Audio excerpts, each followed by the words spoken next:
Hello everyone. Inside जेके SSB के इस amazing platform पे आप सबका वेलकम है, जहां पर जेकेपी एसआई की फुल प्रिपरेशन कराई जा रही है, वो भी एकदम फ्री में। जैसा कि आप सबको पता है, हमने कंजंक्शन के फर्स्ट लेक्चर में कंसेप्ट पढ़ा था कि कंजंक्शन क्या होते हैं, इनका फंक्शन क्या है, टाइप्स। सेकंड में हमने सारा रूल्स कवर किए थे और आज हम करने वाले हैं एमसीक्यूज की प्रैक्टिस।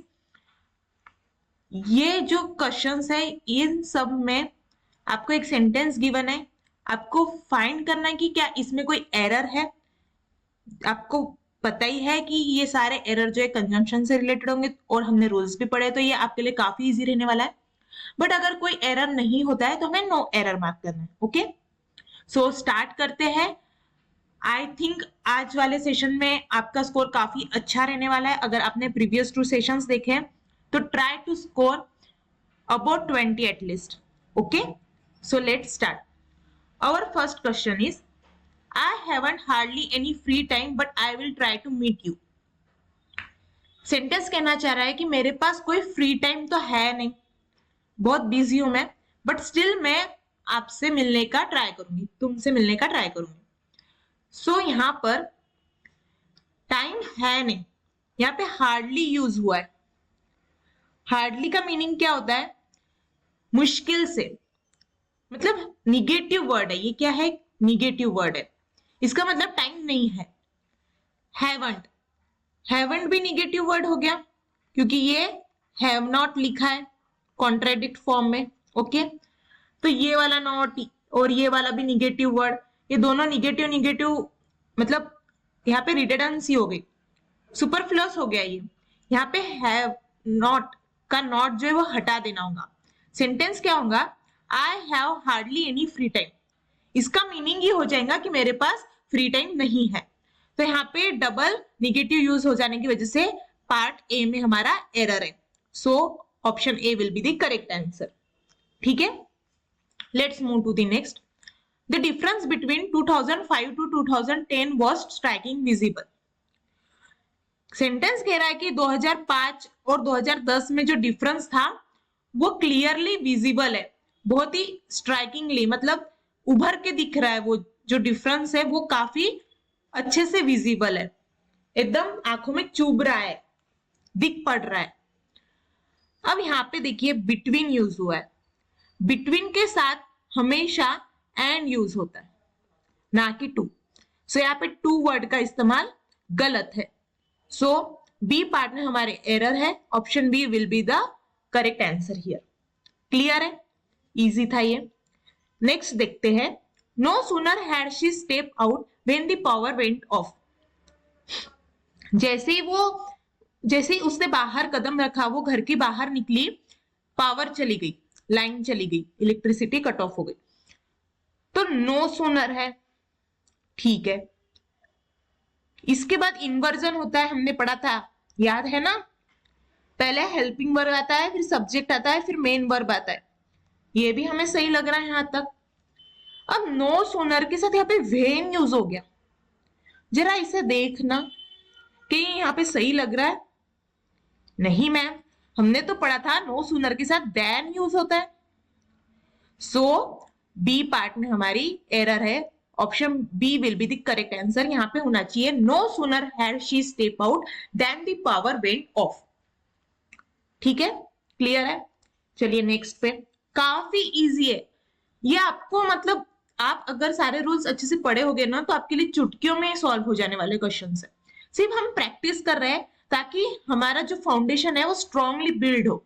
सिर्फ रूल्स पढ़ लेने से या फिर सिर्फ एमसीक्यूज कर लेने से आप एग्जाम नहीं क्रैक कर सकोगे। दोनों का कॉम्बिनेशन आपको एग्जाम क्रैक करने के लिए हेल्पफुल रहेगा। Next is, he is talented but careful in his approach. वो टैलेंटेड है बट केयरफुल है अपनी अप्रोच में। यहाँ पे एक एडजेक्टिव है टैलेंटेड, एक है केयरफुल, दोनों ही पॉजिटिव एडजेक्टिव्स है। टैलेंटेड होना अच्छी बात है, केयरफुल होना अच्छी बात है। जी हाँ। अब दो डिजायरेबल एडजेक्टिव्स यूज हुए हैं तो उसके बीच क्या कंजंक्शन बट यूज होगा? नहीं, बट तो कॉन्ट्रास्ट शो करने होता है यूज, किंतु परंतु, है ना? जब हमें कोई उल्टा हो जाए बात, उल्टी बात कहनी हो तब यूज होता है। यहाँ पे यूज होगा एंड कंजंक्शन। वो टैलेंटेड भी है, साथ में केयरफुल भी अपनी अप्रोच में। ठीक है, तो यहाँ पे भी बी पार्ट में एरर था आपका। Option B is the correct answer here. ठीक है ना। अब नेक्स्ट पे चलते। Your performance depends not only on effort but on strategy. तुम्हारा जो परफॉर्मेंस है वो केवल तुम्हारे एफर्ट्स पर नहीं बल्कि स्ट्रेटेजी पर भी डिपेंड करता है। एग्जाम में आप एफर्ट्स तो लगा रहे हो, आप सारे वीडियोस तो देख रहे हो, बट आपकी स्ट्रेटेजी क्या होने वाली है, आप किस तरह से टैकल करने वाले हो क्वेश्चंस को, एग्जाम में आपका परफॉर्मेंस कैसा रहने वाला है, ये भी डिपेंड करता है कि आप एग्जाम क्लियर कर सको, है ना। तो यहाँ पे देखिए कंजंक्शंस हमारे कौन से हैं, नॉट ओनली। ठीक है, नॉट ओनली के साथ क्या आता है, बट ऑल्सो। अरे बट यहाँ तो सिर्फ बट यूज हुआ है, ऑल्सो किधर गया भाई। तो यहाँ पे एरर तो हमारा ऑल्सो आना चाहिए, सी पार्ट में एरर हो गया, है ना। Option C is the correct answer. या सिंपल है, आप इतनी आदत हो जाएंगे आपको कि आपको ऐसे पढ़ते पढ़ते ही कुछ तो भी लगेगा, अरे यहाँ पे कुछ तो अधूरा सा है, और आप मार्क कर जाओगे आंसर। इतना इजी हो जाएगा आपके लिए, सिर्फ बने रहिए हमारे साथ। Next is because I was in such financial trouble so receiving the unexpected payment feel like a miracle. अरे मिरेकल हो गया, जादू। यहाँ कह रहा है सेंटेंस कि मैं फाइनेंशियल ट्रबल में थी, मुझे इतनी ज्यादा पैसों की कमी थी कि जो अनएक्सपेक्टेड पेमेंट मुझे मिली वो मेरे लिए मिरेकल की तरह हो गई, जैसे कोई चमत्कार हो गया। बिकॉज क्या डेनोट करने के लिए यूज होता है, रीजन बताने के लिए, क्योंकि, है ना, रीजन जब बताना होता है हमें। सो हमने पढ़ा था बिकॉज के साथ सो नहीं यूज होता है, इन दोनों का एलर्जी एक दूसरे के साथ, क्योंकि इन दोनों का काम एक ही है। बिकॉज क्योंकि, सो मतलब इसलिए, क्योंकि ऐसा हुआ इसलिए ऐसा हुआ, क्योंकि ऐसा हुआ इसलिए ऐसा हुआ। ये हम हिंदी में बोले तो वो अच्छा लग सकता है, बट इंग्लिश में ऐसा सही नहीं है, ये दोनों साथ में नहीं आते, ये हमने रूल्स में पढ़ा था। आई होप आपको अच्छे से याद होगा। यहाँ पे हम सो को रिमूव कर देंगे। सेंटेंस क्या होगा, because I was in such financial trouble receiving the unexpected payment fell like a miracle.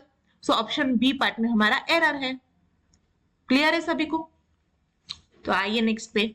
Unless you do not focus on the details you will miss critical points. जब तक तुम डिटेल्स पर ध्यान नहीं दोगे तब तक तुम क्रिटिकल पॉइंट्स मिस करते जाओगे। क्रिटिकल पॉइंट्स में बहुत इंपॉर्टेंट जो पॉइंट्स होते हैं ना, जो चीजों में समझने के लिए बहुत ज्यादा इंपॉर्टेंट होते हैं, महत्वपूर्ण होते हैं, उन्हें कहते हैं क्रिटिकल पॉइंट्स। तो अनलेस का मीनिंग क्या होता है, जब तक नहीं होगा ऐसा, है ना। तो हमने पढ़ा था अनलेस और अनटिल, इन दोनों के साथ नॉट वर्ड यूज नहीं होता। यहाँ पे भी इन्हें एलर्जी है ना, तो यहाँ पे नॉट यूज हो गया, ऑप्शन ए में एरर हो गया, option A is the correct answer. Simple था। Unless you focus on the details, जब तक तुम डिटेल्स पे फोकस नहीं करोगे, अनलेस में ही नई वाला जो निगेटिव चीज होती है ना वो आ जाती है, इसलिए इसके साथ नॉट नहीं यूज करते। समझ आई बात। नेक्स्ट पे आते। We found that neither he was willing nor able to cooperate. हमने पाया कि ना ही वो चाहता है और ना ही वो इस काबिल है कि वो कोऑपरेट करे, मतलब हमारा साथ दे। नेदर नॉर यूज हुआ है, ठीक है भाई, पेयर तो सही बनाई रखी है इन्होंने, बट ये पेयर लगा ही कहाँ है। एक पार्ट कह रहा है ही वॉज विलिंग, एक पार्ट कह रहा है एबल टू कोऑपरेट। क्या आपको नहीं लगता he was able to cooperate, ये ही वॉज जो है वो विलिंग के साथ भी आना चाहिए और एबल टू कोऑपरेट के साथ भी आना चाहिए। इसका मतलब ये जो नेदर यूज हुआ है ये गलत जगह पे रख दिया गया है, ये होना चाहिए था यहां। तो ये सेंटेंस क्या होता, ये मैं यहां पे नीचे लिख के दिखाती हूं। We found that he was neither willing nor able to cooperate।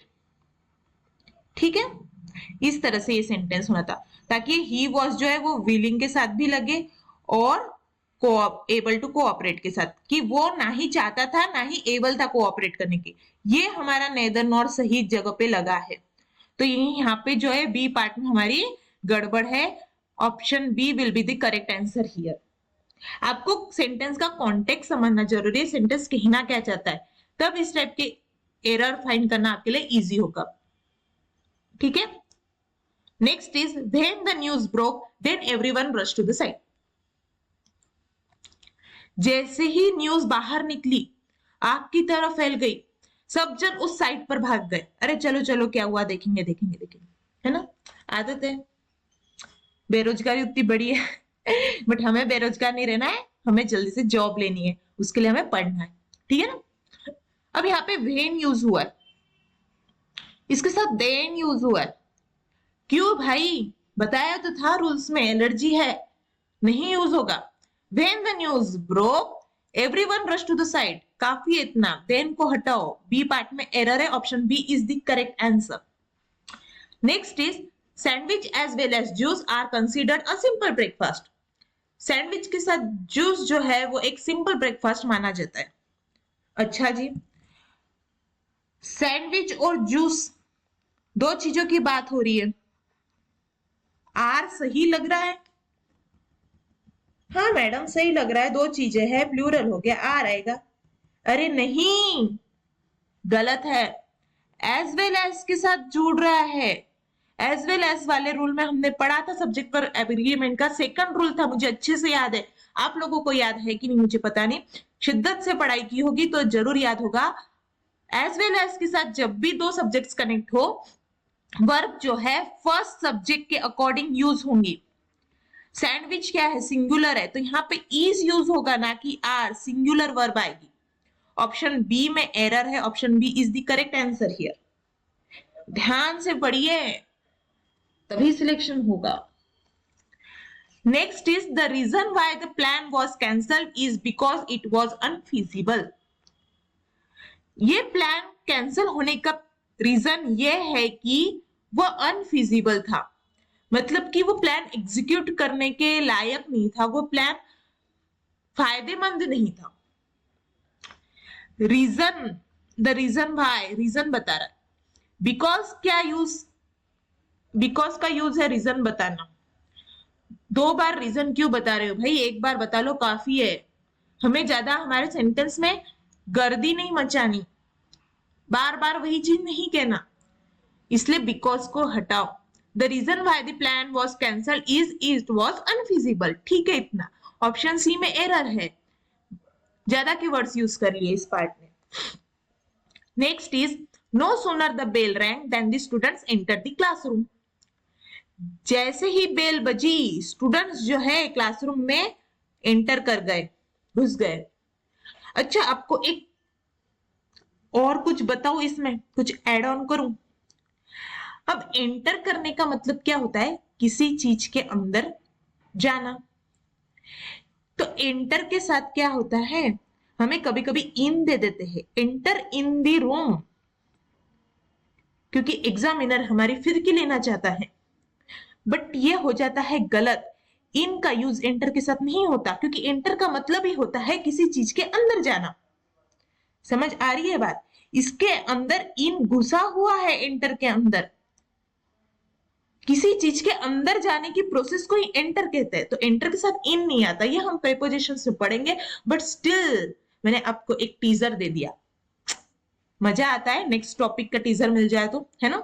जैसे मूवीज में नेक्स्ट सीजन जो आने वाला है वेब सीरीज का, उसका टीजर मिल जाता है, उस टाइप से आइए एरर ढूंढते हैं भाई, हमें इधर उधर की बातें नहीं करनी। No sooner the bell rang then the students enter the classroom. No sooner के साथ देन यूज हो रहा है, सही तो है मैम, बट एक मिनट, नो तो हमारा निगेटिव वर्ड है, यहाँ इन्वर्जन होगा मैम जी। यहाँ आएगा डिड द बेल रिंग, इस रैंग का डिड रिंग में परिवर्तन हो जाएगा, डिड यहाँ आएगा, हेल्पिंग वर्ब यहाँ यूज हो जाएंगे, फिर सब्जेक्ट आएंगे, फिर मेन वर्ब आएगी। यहाँ इन्वर्जन नहीं किया इन्होंने, इसलिए ए पार्ट में हमने एरर माना है A is the correct answer. Clear है? चलिए नेक्स्ट पे आते हैं। Avoid shortcuts lest you may regret it later. Shortcuts को अवॉइड करो, अदरवाइज तुम बाद में जो है पछताओगे। लेस्ट यूज हुआ है मैम, लेस्ट के साथ क्या यूज हुआ? मे? ऐसे कैसे यार? लेस्ट की पेयर तो हमने पढ़ी थी शुड के साथ होती है, क्यों पेयर बिगाड़ी तुमने? बी पार्ट ने पेयर बिगाड़ दी, इसलिए बी पार्ट में एरर है। आई बात समझ में? काफी इजी है, बस आपको रूल्स ध्यान रखने हैं, ऐसे कि ऐसे यूज होगे सेंटेंस। नेक्स्ट पे आते, the meeting will be held from 11 AM and 12 AM not beyond that. Meeting जो है वो 11 बजे से 12 बजे के बीच होगी, उसके बाद नहीं। फ्रॉम यूज हुआ है, ठीक है, फ्रॉम के साथ एंड यूज हो गया, गलत हो गया, यहाँ पे टू आना चाहिए। फ्रॉम के साथ टू होता है, बिटवीन के साथ एंड होता है, बिटवीन वाला हमने यही पढ़ा था, कहा गया ये टू वाले, इसमें बिटवीन के साथ एंड होगा, यहाँ पे टू लगा दिया था। यहाँ पे फ्रॉम के साथ टू चाहिए तो यहाँ एंड लगा दिया, गलत हो गया, बी पार्ट में एरर है। अब आप कहोगे रिपीटेड क्वेश्चन से लग रहे हैं मैम। अरे रिपीटेड इसलिए रखे हैं क्योंकि आपको ये पढ़ने में बहुत सही लगता है, पढ़ने में हम पहचान नहीं पाते। अब हम कंजंक्शन पढ़ रहे हैं, आपके जल्दी दिमाग में आ जाएगा। पेपर में आपको टॉपिक नहीं दिया होगा, आपको मिक्स क्वेश्चन होंगे, एक क्वेश्चन नाउन से होगा, एक कंजंक्शन से होगा, कौन से भी पार्ट से आप क्वेश्चन आ सकते हैं। आपको दिमाग लगाना है कि ये उसकी नस पकड़नी है आपको कि ये किस टॉपिक से पूछा है, क्या एरर है, वहां आप कंफ्यूज हो जाओगे। इसलिए बार बार उसी टाइप को घुमा फिरा के क्वेश्चंस डाले हैं ताकि ये अच्छे से प्रैक्टिस हो। समझ आ रही है बात? बस हमारे पे विश्वास रखें, हमारे साथ चलते जाइए, प्रिपरेशन बहुत जबरदस्त होगी। Next is as soon as the alarm will ring everyone will rush to safety. As soon as, ठीक है, जैसे ही अलार्म बजेगा सब जन सेफ्टी की ओर भागेंगे, खुद के बचाव के लिए भागेंगे। हमने पढ़ा था एज वाले पार्ट में, ये कंडीशनल सेंटेंस वाला हो गया रूल यहाँ पे ना, कि जैसी अलार्म बजेगी हम सेफ्टी के लिए भागेंगे। अलार्म बजने की कंडीशन यहां रख दी, एज सुन एज यूज हुआ है। एज सुन एज वाला क्लॉज हमारा कौन सा? सिंपल प्रेजेंट में होता है। Alarm ring everyone will rush to safety, ये हो गया हमारा सिंपल फ्यूचर वाला पार्ट। तो यहाँ पे जो है ए पार्ट में एरर है, ए को मार्क कर दीजिए एज द करेक्ट ऑप्शन। ठीक है, एज सुन एज वाला जो पार्ट होता है सिंपल प्रेजेंट में होता है कंडीशनल सेंटेंस में, और दूसरा पार्ट सिंपल फ्यूचर में होता है। जैसे अलार्म बजेगा सब जन सेफ्टी की ओर भागेंगे। याद है ना कंडीशनल वाला रूल? वो रूल कभी भूलिएगा मत आप, क्योंकि पेड बैच में भी जाओगे ना तो वो रूल बहुत मुश्किल से आपको मिलने वाला है पढ़ने, तो वो रूल हमेशा याद रखना, लिख के रख लीजिए कॉपी में। 16 number, 10 years have passed when I returned from London and settled here. 10 साल हो गए कि मैं लंदन से आई हूं और यहाँ पे बस गई हूं। ठीक है जी, 10 years have passed, हैव के साथ वर्ब की थर्ड फॉर्म यूज हुई है, ये हमारा है प्रेजेंट परफेक्ट। ठीक है, when I return, I return, I के साथ सेकंड फॉर्म यूज हुई है वर्ब की, ये है सिंपल पास्ट। अब जब प्रेजेंट परफेक्ट और सिंपल पास्ट एक दूसरे से जुड़े तो ये जो कंजंक्शन है ना, व्हेन नहीं सिंस यूज होता है। ये एक न्यू चीज मैं आपको बता रही हूँ, ये नोट कर लीजिए। मतलब आप अगर इसको मीनिंग भी देखोगे ना, व्हेन यानी क्या होता है? जब। 10 साल बीत गए जब मैं लंदन से यहां आकर बसी, जब नहीं कहेंगे, सिंस। 10 साल गुजर गए जब से मैं यहाँ लंदन से वापस आई और यहाँ बस गई हूँ, तो यहाँ पे मतलब सिंस ज्यादा प्रॉपर यूज होगा। और ये रूल भी है कि प्रेजेंट परफेक्ट और सिंपल पास्ट जब कनेक्ट हो तो सिंस का यूज होता है। सिंस क्या? पॉइंट ऑफ टाइम को डिनोट करने के लिए यूज होता है, तो यहाँ पे सिंस ज्यादा बेटर है। ठीक है, ये एक आपको न्यू रूल है, ये आप नोट कर लीजिएगा। Okay, next is I can not say if he has completed the task. अब आप कहोगे ये जो 16 वाला था ये आपने क्यों नहीं पढ़ाया मैम रूल में? क्योंकि ये जो सिंस और एक फ्रॉम होता है इसमें बहुत ज्यादा कंफ्यूजन होता है, और इसके लिए मैं अलग से एक लाऊंगी सेशन, या तो हम किसी और टॉपिक में पढ़ेंगे या अलग से लाऊंगी। इसमें इनका जो डिफरेंस है ना, अलग से आपको एक्सप्लेन करूंगी, क्योंकि इनका जो डिफरेंस है वो एक्सप्लेन करने में ही एक पूरा सेशन लगेगा हमें, पूरा सेशन। जी हाँ, इतना नुआंस डिफरेंस है इन दोनों के बीच में, तो ये हम अलग से पढ़ेंगे। अभी आपको कंफ्यूज नहीं होना चाहिए, इसलिए मैंने इसमें रखा नहीं है। बाकी ये एक रूल है, प्रेजेंट परफेक्ट सिंपल पास्ट से कनेक्ट हो तो सिंस यूज करना, ये आप नोट कर सकते हो। Okay, next is I can not say if he has completed the task. मैं नहीं बता सकती उसे टास्क कंप्लीट किया होगा क्या। डाउट है यहाँ पे। हाँ जी मैम, डाउट वाला सेंटेंस लग रहा है।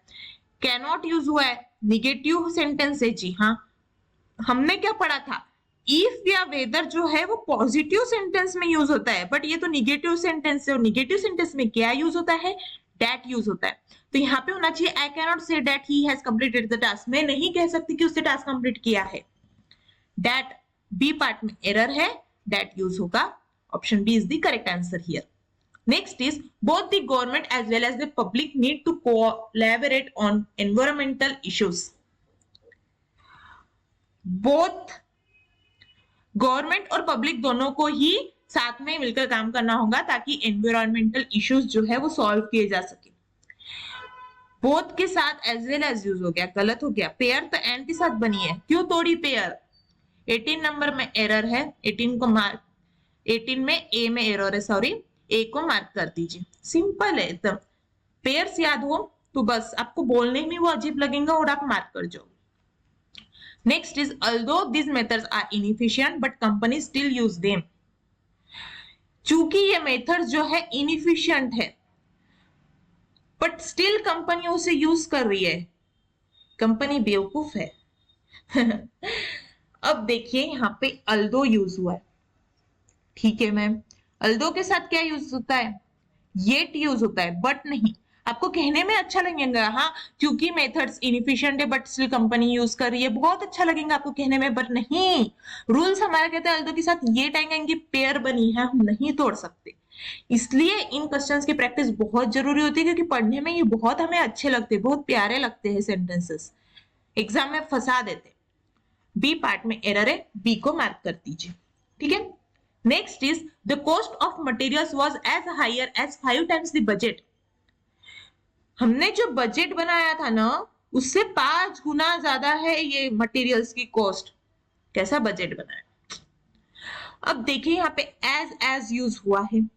जी हाँ मैम, एज की तो पेयर है, हमने पढ़ा था, बहुत खुशी खुशी साथ में रहते हैं ये दोनों, बट इनके बीच में क्या यूज हो गया, हायर। एक तो हमने कंजंक्शन में पढ़ा था और एडजेक्टिव में भी पढ़ा था।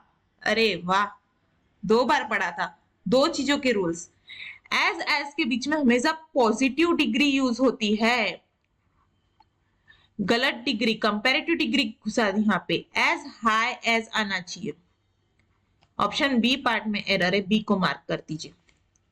ऐसे इंटरकनेक्टेड होते हैं सारे टॉपिक्स, अलग अलग इन्हें लेकर चलोगे तो नहीं समझ आएगा। स्टार्टिंग में, बिगिनिंग में आप इन्हें अलग अलग पढ़ो, पर आखिरी में जाके इन सबको मर्ज करके हमें सारी चीजें एक साथ समझनी है, तभी हमारी प्रिपरेशन जो है कंप्लीट मानी जाएगी, ठीक है ना। नेक्स्ट पे आते, she asked me that why I hadn't prepared for the final exam. उसने मुझसे पूछा कि मैंने फाइनल एग्जाम के लिए क्यों नहीं प्रिपरेशन की। यहाँ पे देखिए दैट व्हाई, उसने मुझसे पूछा कि क्यों मैंने प्रिपरेशन नहीं की। हम सीधा ये भी कह सकते हैं कि उसने मुझसे पूछा कि मैंने प्रिपरेशन क्यों नहीं की। डैट के साथ जब भी एक चीज ध्यान में रखिए, जब भी WH वाला वर्ड आ जाए तो उसके पहले जो है ये डैट नहीं यूज करते, नहीं पड़ती इनकी, नहीं यूज करना इन दोनों को साथ में, सीधी सी बात है। ए पार्ट में एरर है, ऑप्शन ए को मार्क कर दीजिए। WH वाले वर्ड दिख जाए उसके पहले डैट नहीं यूज होगा, ठीक है, क्लियर है। Next is you must either accept the offer else decline it outright. या तो तुम ऑफर को एक्सेप्ट कर लो या फिर उसे डिक्लाइन कर दो, सीधा सीधा, है ना। एदर यूज हुआ है मैम, ठीक है। एदर के साथ और आता है, और तो कहीं दिख ही नहीं रहा, एल्स आ गया, एल्स को हटाओ, और चाहिए यहाँ पे, जगह ले ली इसने। सी पार्ट में एरर है, सी को राइट ऑप्शन मार्क कीजिए, क्लियर है। ओके, नेक्स्ट पे आते, read not to contradict not to believe but to weigh and consider.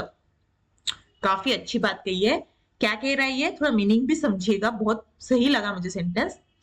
कि पढ़िए किस लिए, किसी चीज को विरोध दर्शाने, किसी चीज का कॉन्ट्राडिक्ट करने किसी चीज को, मतलब कि नहीं ये ऐसा नहीं होता, हमें इसने ऐसे कैसे कह दिया, उसके लिए पढ़ना है क्या, नहीं। किसी चीज में बिलीव करने, भाई इसने ऐसा कहा है, चलो इसको पढ़ लेते हैं और इसमें बिलीव करते हैं, क्या इसके लिए पढ़ना है, नहीं। पढ़ना किसके लिए है, ताकि हम उस चीज को कंसीडर कर सके और वह कर सके, उसे नाप तोल सके, उसके बारे में हम जान सके, इसके लिए हमें पढ़ना है। काफी अच्छी बात थी। अब आते हैं एरर पे। यहाँ पे नॉर यूज हो गया, ठीक है, यहाँ पे नॉट यूज हो गया, बट हमने तो पढ़ा था नेदर नॉर की पेयर होती है। तो यहाँ पे अगर मैं नेदर कर दूं तो कैसा रहेगा sentence, read neither to contradict nor to believe, बिल्कुल सही लग रहा है मैम। नॉट यहाँ गलती से घुसा दिए है, ऑप्शन ए पार्ट में एरर है, option A is the correct answer here, ठीक है। नेक्स्ट पे आते हैं, she would rather play in the park than watch movies on television, वो पार्क में खेलेंगी पर टेलीविजन पे, टीवी पे मूवीज देखने के बजाय वो पार्क में खेलना ज्यादा प्रेफर करेंगे, है ना, अच्छे बच्चे हो। तो यहाँ पे देखिए रैदर यूज हुआ है, रैदर के साथ देन यूज हो गया, नहीं भाई ये देन नहीं, दैन चाहिए, ए का ई कर दिए है, रैदर के साथ हमेशा देन आएगा, सीधी सी बात है। क्लियर है ये एरर, ऑप्शन बी पार्ट में एरर था, B is the correct option है। Next is they knew it was futile attempt, hence so they wanted more time to decide the best course of action। काफी बड़ा sentence है ma'am, अरे बड़ा है मगर एरर जो है ना फुद्दू सा है। सेंटेंस क्या कह रहा है, उन्हें पता था ये फुटाइल अटेम्प्ट है, मतलब कि व्यर्थ जाने वाला, जो कुछ काम नहीं आ सकता, फिजूल का अटेम्प्ट है, इसलिए वो जो है ज्यादा टाइम चाहते हैं ताकि वो डिसाइड कर सके कि बेस्ट कोर्स ऑफ एक्शन क्या है ना। हेंस सो दोनों का मीनिंग एक ही तो है, फिर क्यों गर्दी मचा रखी है, एक को हटाओ, या तो इसको हटाओ या इसको हटाओ, चलो हम सो को हटा देते हैं, ऑप्शन बी पार्ट में एरर है, option B is the correct answer. काफी छोटा सा, पढ़ने को ही नहीं अच्छा लग रहा है, हेंस सो क्या मीनिंग बन रहा है, इसलिए इसलिए, तोतला है क्या, नहीं हम नहीं है, हमें हमारा सेंटेंस प्रॉपर चाहिए, एरर को मार्क कर दिया। अब जो है ये 5 क्वेश्चंस आपके लिए होमवर्क है। अब देखिए भाई, 3 तरह के लोग होते, एक होते हैं कमजोर बच्चे, एक होते हैं मीडियम एवरेज बच्चे, एक होते हैं सुपर इंटेलिजेंट बच्चे। जो सबसे कमजोर बच्चे वो क्या करेंगे, इस सेशन को सिर्फ चुपचाप देखेंगे, मैम ने जो जो पढ़ा दिया ठीक है, हाँ हाँ ऐसा ऐसा ओके। सेकंड जो एवरेज बच्चे हैं, जो क्या करेंगे, इस होमवर्क के क्वेश्चन को नीचे कमेंट सेक्शन में कमेंट करेंगे, क्योंकि वो खुद से छुड़ाने की कोशिश करेंगे। जब वो खुद से छुड़ाएंगे तभी, कोशिश करने पर ही उन्हें अपनी गलतियां मालूम पड़ेंगी और वो अपने आप को इम्प्रूव कर पाएंगे, और कोशिश करने पर ही आप जब अटेम्प्ट करोगे ना, इन्हें अटेम्प्ट करना जो बोलते, तभी तो आप रियल अटेम्प्ट देने जाओगे, तब वहां पे अटेम्प्ट कर पाओगे। यही नहीं अटेम्प्ट कर रहे हो, यही कमेंट में नहीं डाल रहे हो आंसर, तो वहां क्या ही मार्क करके आओगे, कॉमन सी बात है। ठीक है मैम, हम तो इसे कमेंट कर देंगे, होमवर्क हम बिल्कुल शिद्दत से सॉल्व करेंगे, पर सुपर इंटेलिजेंट बच्चों का क्या मसला है, वो क्या करेंगे, उन्होंने तीनों सेशन देख लिया, अब उन्हें करना है और प्रैक्टिस, या फिर जब एग्जाम के टाइम आएंगी वो इन वीडियोस को फिर से वॉच करने की जगह फटाक से नोट्स निकालना चाहेंगे, उसे रिवाइज करना चाहेंगे।